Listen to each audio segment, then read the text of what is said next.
नमस्कार, नक्षत्र दुनिया चैनल में आप सभी का हार्दिक स्वागत है। मित्रों, आज के वीडियो में हम कुंडली में नीच अवस्था के शनि किस प्रकार के फल देते हैं इस पर विचार करेंगे। कुंडली के अलग अलग भावों में यानी 12 भावों में शनि के किस प्रकार के फल होंगे उसे समझेंगे। शनि से संबंधित कुछ उपायों पर भी आज के वीडियो में हम चर्चा करेंगे। यदि आप चैनल पर नए हैं तो चैनल को सब्सक्राइब अवश्य करें। वीडियो ज्ञानवर्धक लगे तो लाइक जरूर करें। आइए शुरू करते हैं। मित्रों, आइए सबसे पहले हम शनिदेव के विषय में चर्चा करते हैं, फिर इनके नीच के फलों पर हम विचार करेंगे।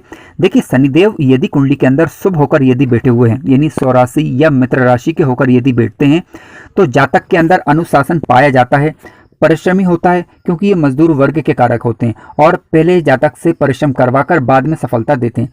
कानून व्यवस्था के कारक हैं, ठीक है। और यदि जीवन जीने की कला जातक के अंदर है तो जीवन को उन्नत करने के भी कारक ग्रह हैं। लेकिन शनिदेव मान लीजिए किसी भाव के अंदर बैठे हुए हैं, वहां पर राशि का अंक यदि आपको 1 लिखा मिल जाए तो समझ लीजिए शनिदेव अपनी नीच राशि में है। और जब शनिदेव नीच राशि के होकर बैठते हैं तो अच्छा रिजल्ट नहीं देते हैं। देखिए, कार्यों में देरी होती है, विलंब होता है, ठीक है। इसके अलावा जातक के अंदर आलस्य की मात्रा रह सकती है। क्योंकि देखिए, मेष राशि की बात करें तो अग्नि तत्व राशि है और शनि का स्वभाव है सने सने चलना यानी धीरे धीरे चलना। तो इन दोनों का तालमेल ठीक नहीं बैठता तो शनिदेव मेष राशि में नीच के माने जाते हैं, जिसकी वजह से जातक आलसी प्रकृति का हो सकता है, ठीक है। कमजोर इच्छा शक्ति वाला होगा और इसके अलावा संघर्ष ज्यादा करना पड़ता है। कुल मिलाकर कहा जाए तो आत्मविश्वास की कमी प्रत्यक्ष रूप से दिखाई दे सकती है यदि शनिदेव आपकी कुंडली में नीच अवस्था के होकर बैठे हुए हैं। मित्रों, आइए सबसे पहले विचार करते हैं कि शनिदेव यदि लग्न भाव में ही नीच राशि के होकर बैठ जाएं तो किस प्रकार के फल हो सकते हैं। देखिए, जातक को आलस्य घेर सकता है। ये मान के चलिए कि आप अपने जीवन काल में देरी लिखवा कर आए हैं यानी आपको हर चीज देर से प्राप्त होने वाली है। संघर्ष अधिक होगा, काफी संघर्ष करने के पश्चात चीजें प्राप्त होती हैं। जातक के अंदर इच्छा शक्ति कमजोर रह सकती है, आत्मविश्वास की कमी से जातक जूझ सकता है, ठीक है। स्वास्थ्य ठीक ना रहना, आर्थिक रूप से परेशान रहना, अंधविश्वासी भी जातक हो सकता है, कई बार देखा जाता है यानी जरा जरा सी बात पर किसी ने कुछ कहा उस पर भरोसा कर लेना, इस प्रकार की आदत हो सकती है, ठीक है। संभावित स्थिति केवल। इसके अलावा किसी कार्य को नियमित तरीके से ना कर पाना, कर्जदार बने रहना, कर्ज रहना जातक के ऊपर, ठीक है। यानी ऋणी भी रह सकता है जातक, क्योंकि आर्थिक स्थिति कमजोर रहेगी तो सीधी सी बात है कि जातक जो है ऋणी रहे, इसकी संभावनाएं बनती हैं। हालांकि प्रभाव कितना रहेगा देखिए, ये इस बात पर निर्भर करेगा कि शनि की नीचता भंग हुई है या नहीं, आप चेक करें। अन्य शुभ ग्रहों का प्रभाव लग्न भाव पर क्या है और इसके अलावा जिस राशि में यानी मेष राशि में शनि नीच के हो रहा है तो मंगल की स्थिति क्या है, यानी मंगल खुद नीच राशि के हो जाएं या फिर मंगल ग्रह 6वें 8वें या 12वें भाव में शत्रु ग्रही होकर या नीच राशि के होकर, ठीक है, यानी कुल मिलाकर पीड़ित हो जाए कहीं पर भी किसी भी भाव के अंदर, तो फिर ये शनिदेव ज्यादा बुरा प्रभाव दे सकते हैं अपनी दशा या अंतरदशा के दौरान। लेकिन फिर भी आप प्रैक्टिकल रूप से चेक करें, वास्तव में परेशानियों का अनुभव हो तो शनि से संबंधित उपाय कर सकते हैं ताकि बुरे प्रभाव में फिर कमी आ जाए। मित्रों, कुंडली का दूसरा भाव जहां से हम वाणी, कुटुंब और धन का विचार प्रमुख रूप से करते हैं, शनिदेव यदि यहां पर नीच अवस्था के होकर बैठ जाते हैं तो ऐसी परिस्थिति में जातक आर्थिक रूप से परेशान रह सकता है, ठीक है। यानी धन के मामले में जातक को संघर्ष अधिक करना पड़ सकता है। व्यर्थ की बातें करने वाला जातक हो सकता है, यानी जहां पर बोलना नहीं चाहिए वहां पर भी बोलने वाला होगा। अपनी बात मनवाने वाला हो सकता है जातक, ठीक है। यानी कुल मिलाकर जहां पर उसका बोलना उचित ना हो वहां पर भी बोलने वाला, ठीक है। इसके अलावा परिवार के साथ रिश्ते तनावपूर्ण हो सकते हैं। हालांकि जातक थोड़ा सा कंजूस किस्म का हो सकता है क्योंकि शनि जहां पर बैठेंगे वहां से संबंधित भाव में वृद्धि करते हैं, ठीक है। लेकिन क्योंकि अब शनि नीच अवस्था के बैठे हुए हैं तो इसका मतलब ये नहीं कि धन में ये वृद्धि करेंगे, ठीक है। धन बचाने में जातक को दिक्कतें महसूस होगी।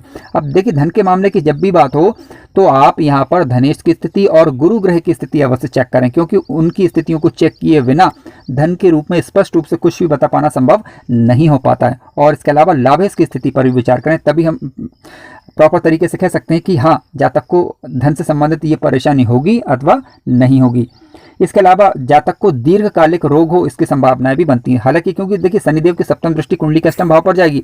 अब शनिदेव क्योंकि खुद नीच राशि के होकर बैठे हुए हैं, हालांकि शनि को आयु का कारक माना जाता है। अब कारक ग्रह की दृष्टि जब अपने ही घर पर पड़ेगी तो ऐसी परिस्थिति में वह आयु में वृद्धि करने का कार्य करेंगे, ठीक है। तो आयु तो जातक की बनी रहेगी लेकिन रोग घेर सकते हैं जातक को। इस प्रकार की स्थितियां जरूर निर्मित हो सकती हैं। मित्रों, शनिदेव यदि कुंडली के तीसरे भाव में नीच अवस्था के होकर बैठ जाए तो भाइयों के साथ मतभेद, भाइयों के सुख में कमी, संतान प्राप्ति में बाधा, शिक्षा प्राप्ति में बाधा का सामना जातक को करना पड़ सकता है, अथवा संतान के साथ जातक के मतभेद हों, इस प्रकार की परिस्थितियां बनती हैं। जातक लापरवाही बढ़ते कार्यों के अंदर ये भी संभव है। क्यों? क्योंकि शनिदेव यदि नीच अवस्था के होकर पराक्रम भाव में बैठेंगे तो सीधी सी बात है कि जातक लापरवाही कर सकता है अपने कार्यों के अंदर। ये स्थितियां बनती हैं जिसके कारण उसका भाग्य उसका समय पर साथ ना दे या भाग्य का लाभ वह ना उठा पाए। और इसके अलावा क्योंकि शनि की 10वीं दृष्टि कुंडली के व्यय भाव पर जाएगी तो अतः जातक के खर्च बड़े चढ़े रह सकते हैं, जिसके कारण उसे आर्थिक तंगी का सामना जीवन काल में करना पड़ सकता है। यदि ऐसी अवस्था आपकी कुंडली के अंदर बन रही है तो एक बात का ध्यान रखें, कार्यों को बीच में ना छोड़ें और नियमित तरीके से कार्य को करें, तो फिर ऐसी अवस्था में ये शनिदेव आपको अच्छा रिजल्ट दे पाएंगे। बशर्ते कि आपको यहाँ पर मंगल ग्रह की स्थिति भी अब चेक करनी है कि मंगल ग्रह शुभ अवस्था के होकर मित्र क्षेत्रीय होकर बैठे हों। तो आइए विचार करते हैं, शनिदेव यदि नीच अवस्था के होकर चतुर्थ भाव में बैठ जाएं तो क्या फल हो सकते हैं। देखिए, जातक का बाल्यकाल दुखी रह सकता है, जातक रोगों से परेशान रह सकता है, मकान में वास्तु दोष हो, ठीक है। इसके अलावा भूमि भवन वाहन को जब आप खरीदें क्रय करें तो उसमें कुछ परेशानी उत्पन्न हो। इसके अलावा बचपन में पढ़ाई में मन ना लगे, ठीक है। इस प्रकार की दिक्कतें ये शनिदेव यहाँ पर दे सकते हैं। इसके अलावा रोग ऋण शत्रु से आप परेशान भी रह सकते हैं, क्योंकि नीच के शनि की दृष्टि कुंडली के छठे भाव पर यहाँ पर जाएगी। आप देख लीजिए, षष्ठे से यदि शनिदेव की मित्रता हो जाती है, ठीक है, या लग्नेश से मित्रता हो जाती है, तब इस प्रकार की ज़्यादा दिक्कतें नहीं आती। लेकिन यदि तात्कालिक रूप से ये शत्रु बन जाते हैं तो फिर ऐसी परिस्थिति में आप रोग ऋण शत्रु से परेशान रह सकते हैं। इसकी परिस्थितियां निर्मित हो सकती हैं। कार्य क्षेत्र में दिक्कतें ये शनिदेव यहाँ पर दे सकते हैं। आप कार्यों के अंदर लापरवाही बरतें, कार्यों को बीच में ही छोड़ दें, ठीक है। इस प्रकार की स्थितियां उत्पन्न होती हैं, ये एक संभावना बनती है। हालांकि आपको अब लग्न और लग्नेश पर विचार करना चाहिए, या जिस घर की बात हम कर रहे हैं उस घर के मालिक से शनि की यदि तात्कालिक मित्रता हो जाती है तो बुरे प्रभावों में फिर कमी आती है। इसके अलावा शनि का अंशात्मक रूप से बल कितना है ये भी आपको चेक करना होगा।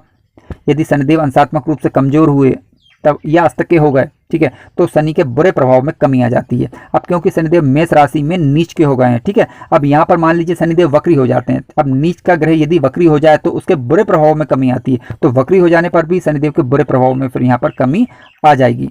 मित्रों, आइए विचार करते हैं, शनिदेव यदि कुंडली के पंचम भाव में बैठ जाए तो क्या फल हो सकते हैं। देखिए, कुंडली के पंचम भाव में शनिदेव नीच अवस्था के होकर बैठते हैं तो संतान होने में देरी, ठीक है, संतान होने में परेशानी, या फिर संतान हो गई है तो संतान के साथ मतभेद। इसके अलावा शिक्षा प्राप्ति में यानी उच्च शिक्षा प्राप्ति में बाधा, विलंब, देरी, ठीक है, मनोरथ पूर्ति में विलंब, देरी, व्यापार करें या पार्टनरशिप में व्यापार करें आप, ठीक है, तो उसमें परेशानी आ सकती है। ये शनिदेव यहाँ पर दे सकते हैं, क्योंकि नीच के शनि की दृष्टि कुंडली के सप्तम भाव पर जाएगी। दाम्पत्य जीवन को खराब करने का कार्य भी ये शनि कर सकते हैं। यदि सप्तमेश और शनि के मध्य तात्कालिक मित्रता हो जाती है तो फिर इस प्रकार की दिक्कतें नहीं आती, या फिर लग्नेश के साथ मित्रता हो जाती है, या फिर क्योंकि शनि नीच के हो रहा है मेष राशि के अंदर जिसके स्वामी होते हैं मंगल, या मंगल ग्रह के साथ इनकी तात्कालिक मित्रता हो जाती है, ठीक है, या शनिदेव की नीचता भंग हो जाती है, तो फिर इस प्रकार की परेशानियां ज्यादा उत्पन्न नहीं होती, यानी अल्प मात्रा में उत्पन्न हो सकती हैं फिर भी। आइए अब बात करते हैं, शनिदेव यदि नीच अवस्था के होकर कुंडली के छठे भाव में बैठ जाए तो फल क्या हो सकता है। देखिए, कुंडली का छठा भाव रोग ऋण और शत्रु का भाव, कॉम्पिटिशन इत्यादि चीजों का विचार भी हम यहीं से करते हैं। शनिदेव नीच राशि के होकर बैठ जाएंगे तो आर्थिक समस्या रहेगी, जातक कर्ज से परेशान रह सकता है, रोगों से परेशान रह सकता है, षड्यंत्र का शिकार हो सकता है। हालांकि आयु पर कोई संकट नहीं रहेगा, जातक की आयु लंबी ही रहेगी, क्योंकि शनिदेव को आयु का कारक माना जाता है। अब शनिदेव क्योंकि खुद नीच राशि के बैठे हुए हैं, तब भी शनि की तीसरी दृष्टि अपने ही भाव पर पड़ेगी, तो जातक की आयु में ये वृद्धि अवश्य करेंगे, परंतु जातक स्वास्थ्य समस्याओं से घिरा रह सकता है, इसकी संभावना बनती है, जिसके कारण उसके पैसे अस्पताल इत्यादि में खर्च हों, इसकी संभावनाएं बनती हैं। इसके अलावा छोटे भाई बहनों का साथ समय पर ना मिले, या आप उनका साथ ना दें या वो आपका साथ ना दें, या वैचारिक मतभेद की स्थिति उत्पन्न हो, इस प्रकार की स्थितियां भी ये शनिदेव निर्मित कर देते हैं। क्यों? क्योंकि शनिदेव की 10वीं दृष्टि कुंडली के तीसरे भाव पर जाती है। मित्रों, आइए बात करते हैं, शनिदेव यदि कुंडली के सप्तम भाव में बैठ जाएं नीच अवस्था के होकर तो किस प्रकार के फल हो सकते हैं। देखिए, शनिदेव यदि नीच अवस्था के होकर कुंडली के सप्तम भाव में बैठते हैं तो विवाह में विलंब होना, देरी होना, या अलगाव की स्थिति निर्मित होना। यदि किसी अशुभ ग्रह का प्रभाव पड़ जाए तो विच्छेद तक की नौबत आ जाती है। पार्टनरशिप में परेशानी होना, ठीक है, जीवन साथी के साथ कुछ ना कुछ वैचारिक मतभेद, मन मुटाव बना रहता है, यानी शनिदेव यदि नीच अवस्था के हो जाए तो। अब दूसरे पहलू पर विचार करते हैं, मान लीजिए शनिदेव की नीचता भंग हो जाती है, या फिर सप्तमेश यानी मंगल की दृष्टि कुंडली के सप्तम भाव पर पड़ जाए, तो ऐसी परिस्थिति में शनिदेव अपना बुरा प्रभाव नहीं दिखा पाते। इसके अलावा अंशात्मक रूप से बल भी चेक करिए आप। शनिदेव के पास अंशात्मक रूप से यदि बल कम है, यदि मान लीजिए कि ये मृत अवस्था के या बाल्यावस्था के होकर बैठे हैं, या फिर अस्त हो गए, या फिर नीच के होकर यदि वक्री हो गए तो इनके बुरे प्रभावों में कमी आती है। मित्रों ध्यान रखें, शनिदेव अनुशासन के प्रमुख कारक हैं, सही चीजों के कारक हैं। यदि आप जीवन काल में सत्यता धारण करते हैं, अनुशासन रखते हैं, तो शनिदेव के बुरे प्रभाव सामान्यतः दिखाई नहीं देते, या मान लीजिए नीच अवस्था के कारण थोड़े बहुत दिख भी रहे हैं तो वह आपके जीवन को प्रभावित नहीं करेंगे, लेकिन फिर भी दिक्कतें महसूस हो तो आप इनसे संबंधित उपाय कर लें तो बुरे प्रभावों में फिर कमी आ जाती है। मित्रों शनिदेव यदि नीच अवस्था के होकर कुंडली के 8वें भाव यानी अष्टम भाव के अंदर बैठ जाते हैं तो जातक को दीर्घकालिक रोग होने की संभावनाएं बनती हैं। हालांकि जातक की आयु फिर भी लंबी रहेगी, क्योंकि शनि आयु के कारक हैं और आयु का कारक खुद यदि अपने घर में बैठे तो आयु को प्रभावित नहीं होने देता सामान्यतः। लेकिन अब शनि क्योंकि नीच अवस्था के होकर बैठे हैं, ठीक है, इस बात को हमें थोड़ा सा समझना होगा। नीच अवस्था के होकर बैठेंगे तो दीर्घकालिक रोग होने की संभावनाएं बनती हैं। जातक का भाग्य समय पर साथ ना दे, पिता के साथ वैचारिक मतभेद बने रहें, जातक जीवन में संघर्ष करता रहे और उस संघर्ष का फल जातक को समय पर ना मिल पाए, इस प्रकार की परिस्थितियां उत्पन्न हो सकती हैं। इसके अलावा जातक खुद कार्यों के अंदर लापरवाही बरते, इसकी भी स्थिति बनती। क्यों? क्योंकि शनिदेव की तीसरी दृष्टि कुंडली के 10वें भाव पर जाएगी, जहां से हम कर्म का विचार करते हैं, तो जातक कर्मों के अंदर लापरवाही बरत सकता है। मित्रों शनिदेव यदि नीच अवस्था के होकर कुंडली के भाग्य भाव के अंदर यदि बैठ जाते हैं तो ऐसे शनि जातक को नास्तिक बनाने का कार्य भी कर सकते हैं, यानी जातक धर्म में विश्वास ना रखे, इस प्रकार की परिस्थितियां बनती हैं। हालांकि आपको यहाँ पर नवमेश यानी भाग्येश की स्थिति पर विचार करना होगा, जो खुद मंगल ग्रह बनते हैं। यदि भाग्येश ग्रह नवम भाव में ही बैठे हों अथवा कहीं से भी उनकी दृष्टि पड़ जाए तो इस प्रकार की परिस्थितियां सामान्यतः नहीं बनती। गुरु की दृष्टि यदि नवम भाव के अंदर पड़ जाए तब भी इस प्रकार की परिस्थितियां नहीं बनती। लेकिन मान लीजिए गुरु की दृष्टि भी नहीं है, मंगल की दृष्टि भी नहीं है, तो ऐसी परिस्थिति में फिर जातक नास्तिक हो सकता है। ये एक संभावित बिंदु अवश्य होता है। भाग्य समय पर साथ ना दे, पिता के साथ वैचारिक मतभेद बने रहे, भाइयों के साथ मतभेद की स्थिति बनी रहे, जातक के जीवन में रेगुलर आय ना हो यानी अनियमित आय बनी रहे, इस प्रकार की स्थितियां भी बनती हैं। मित्रों आइए अब बात करते हैं शनिदेव यदि नीच अवस्था के होकर कुंडली के 10वें भाव के अंदर बैठ जाएं तो फल क्या हो सकते हैं। देखिए कुंडली के 10वें भाव की बात करें तो यहाँ से कार्य का विचार करते हैं हम विशेष रूप से। शनिदेव नीच अवस्था के होकर बैठेंगे तो जातक के अंदर लापरवाही का गुण, आलस्य का गुण पाया जा सकता है। इसके अलावा जातक बुरे मार्गों का अनुसरण करे, बुरी संगत में फंसे, इसकी संभावनाएं भी बनती हैं। तो अतः यहाँ पर सावधान रहने की विशेष आवश्यकता है, अन्यथा समाज में आपको अपमान का मुंह भी देखना पड़ सकता है। क्यों? अब देखिए यदि जातक बुरे कार्यों में लिप्त होता है तो शनि की तीसरी दृष्टि कुंडली के 12वें भाव पर जाएगी, जहां से हम खर्चों का, कानूनी मामलों का विचार प्रमुख रूप से करते हैं, तो जातक कानूनी मामलों में फंस सकता है। ठीक है, इसके अलावा इनकी सप्तम दृष्टि कुंडली के 4th भाव पर जाएगी, जहां से हम घर के सुखों का विचार करते हैं, तो घर का सुख भी प्रभावित होगा।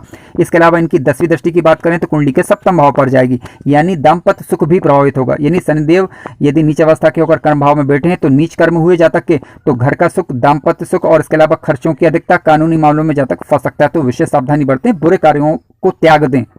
यदि आप बुरे कार्य त्याग देंगे तो यही शनिदेव आपको परिश्रम करवाकर आपको जीवन में उन्नति प्रदान करेंगे। मित्रों आइए अब विचार करते हैं शनिदेव यदि नीच अवस्था के होकर कुंडली के लाभ भाव के अंदर बैठ जाएं तो किस प्रकार के फल हो सकते हैं। देखिए लाभ भाव एक इच्छा पूर्ति का भाव भी है। शनिदेव यदि नीच अवस्था के होकर यहाँ पर बैठ जाते हैं तो ध्यान रखें कोई भी कार्य बीच में अधूरा ना छोड़ें, अपना चरित्र मजबूत बनाए रखें, ये विशेष ध्यान देने वाली बात है। क्यों? क्योंकि शनिदेव यदि नीच अवस्था के होकर लाभ भाव में बैठेंगे तो इनकी सप्तम दृष्टि कुंडली के 5वें भाव पर जाएगी, जहां से हम प्रेम इत्यादि बातों का विचार करते हैं, तो अतः चरित्र की मजबूती यहाँ पर आवश्यक हो जाती है। जातक की आय अनियमित हो सकती है, यानी रेगुलर इनकम ना होकर आय में उतार चढ़ाव बना रह सकता है। हालांकि कोई भी ग्रह जब लाभ भाव में बैठता है तो लाभ देता है, परंतु यदि ग्रह नीच अवस्था का होकर बैठ जाए तो सीधी सी बात है कि लाभ श्रेष्ठ ना होकर अनियमित तरीके से हो सकती है, या कह सकते हैं उसमें उतार चढ़ाव काफी बना रह सकता है। बड़े भाई बहनों के साथ संबंधों में परेशानी आ सकती है। ठीक है, इसके अलावा संतान के साथ मतभेद होना, संतान के साथ वैचारिक मतभेद होना, उच्च शिक्षा प्राप्ति में बाधाओं का सामना आपको करना पड़े, ये स्थितियां भी बनती हैं। मित्रों आइए अब विचार करते हैं शनिदेव यदि नीच अवस्था के होकर कुंडली के 12वें भाव में बैठे हैं तो फल क्या हो सकते हैं। देखिए शनिदेव यहाँ पर बैठकर जातक के खर्च थोड़े से अधिक करवा सकते हैं। ठीक है, और जातक को धन बचाने में दिक्कतों का सामना करना पड़ सकता है। परिवार कुटुंब के लोगों के साथ जातक के मतभेद हो सकते हैं, इसकी संभावनाएं बनती है। क्यों? क्योंकि शनिदेव की तीसरी दृष्टि कुंडली के धन भाव पर जाएगी। रोग, ऋण, शत्रु से जातक थोड़ा सा परेशान रह सकता है, क्योंकि इनकी 7वीं दृष्टि कुंडली के 6ठे भाव पर जाती है, जहां से रोग, ऋण, शत्रु का इत्यादि का हम विचार करते हैं। जातक भाग्य में खुद देरी का कारण बनता है। क्यों? क्योंकि शनि की 10वीं दृष्टि कुंडली के भाग्य भाव पर जाने के कारण भाग्य समय पर साथ न दे, इस प्रकार की स्थितियां भी बनती हैं। परंतु अब आपको कुछ चीजें देखनी होगी, जैसे कि भाग्येश की स्थिति पर विचार करना होगा कि भाग्येश कहाँ बैठे हुए हैं, पहली चीज। दूसरी बात यह है कि भाग्य भाव पर किसी शुभ ग्रह का प्रभाव है या नहीं। इसके अलावा मंगल ग्रह कहाँ पर बैठे हुए, क्योंकि शनिदेव जिनकी राशि में नीच के हो रहे हैं, यदि वह उच्च के हो जाए तो ऐसी परिस्थिति में शनि के बुरे प्रभाव ज्यादा दिखाई नहीं देंगे। शनिदेव का बल चेक करिए। इसके अलावा शनिदेव यदि नीच के होकर वक्री हो जाते हैं तो बुरे प्रभाव में फिर कमी आ जाती है। मित्रों, यदि आपकी कुंडली में शनिदेव नीच अवस्था के होकर बैठे हुए हैं और उनके सही रिजल्ट ना मिल रहे हो आपको, तब आप कुछ उपाय कर सकते हैं, जैसे कि मजदूर वर्ग का आप सम्मान करें, हमेशा सत्य बोलें और ईमानदारी के साथ कार्य करें। तो ध्यान रखें, शनिदेव के आपको ज्यादा बुरे प्रभाव दिखाई नहीं देंगे। इसके अलावा शनि मंदिर में जाकर शनिवार को आप सरसों का तेल चढ़ाएं, उन्हें उनसे अरदास करें तो शनिदेव अपना बुरा प्रभाव निसंदेह रूप से छोड़ देते हैं। मंगलवार और शनिवार को हनुमान जी के यहाँ आप दीपक लगाएं, तब भी शनिदेव के बुरे प्रभाव में कमी आ जाती है। दशरथ स्तोत्र का पाठ करने से भी शनिदेव अपने बुरे रिजल्ट देना बंद कर देते हैं या उसमें काफी हद तक गिरावट आ जाती है। प्रति सोमवार को भगवान शिव को दुग्ध मिश्र जल से उनका अभिषेक करें, ऐसा करने से भी शनिदेव के बुरे प्रभाव में कमी आती है। मित्रों, वीडियो ज्ञानवर्धक लगा हो तो लाइक जरूर करें, चैनल पर नए हो तो सब्सक्राइब भी करें। धन्यवाद।